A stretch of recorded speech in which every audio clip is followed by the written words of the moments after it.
गणराजा रे गिरजा के गणराजा, गौरी के गणराजा रे गिरजा के गणराजा। तिला है गमछा वाला रे लंबोदर महाराजा, तिला है गमछा वाला रे लंबोदर महाराजा। गौरी के गणराजा रे गिरजा के गणराजा, गौरी के गणराजा रे गिरजा के गणराजा। तिला तिला है गमछा वाला रे लंबोदर महाराजा, तिला तिला है गमछा वाला रे लंबोदर महाराजा।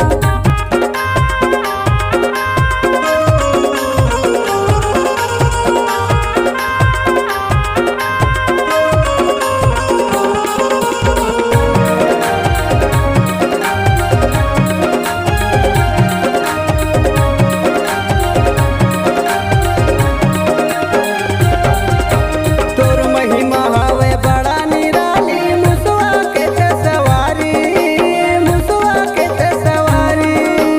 मुसवा के ते सवारी गजानन, मुसवा के ते सवारी।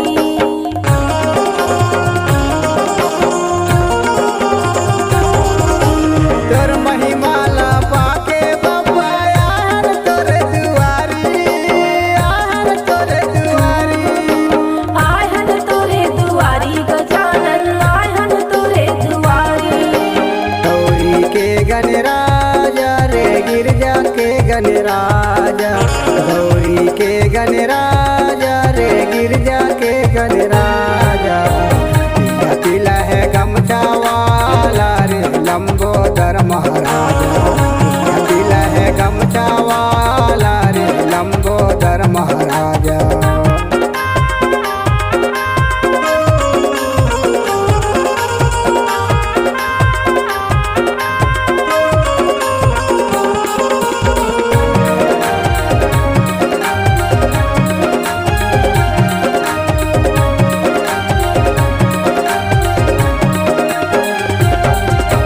लंबा है तोर सोड़ गजानन, लंबा है तोर कहानी, लंबा है तोर कहानी। लंबा है तोर कहानी गजानन, लंबा है तोर कहानी।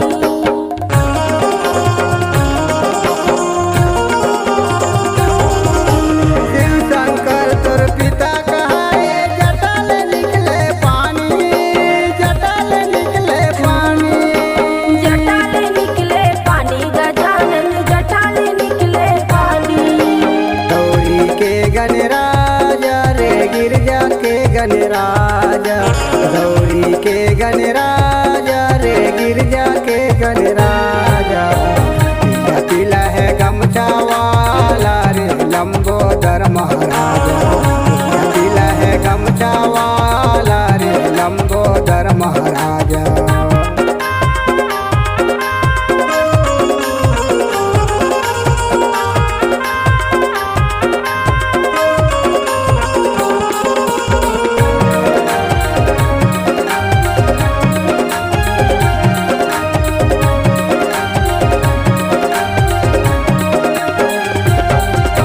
माता है तोर पार्वती, जानम के देवैया, जानम के देवैया।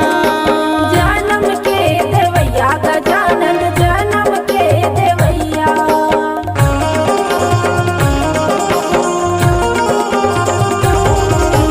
जगह जगह तोर पूजा होते, लड्डू के देखवैया, लड्डू के देखवैया। लड्डू के देखवैया गजानन, लड्डू के देखवैया।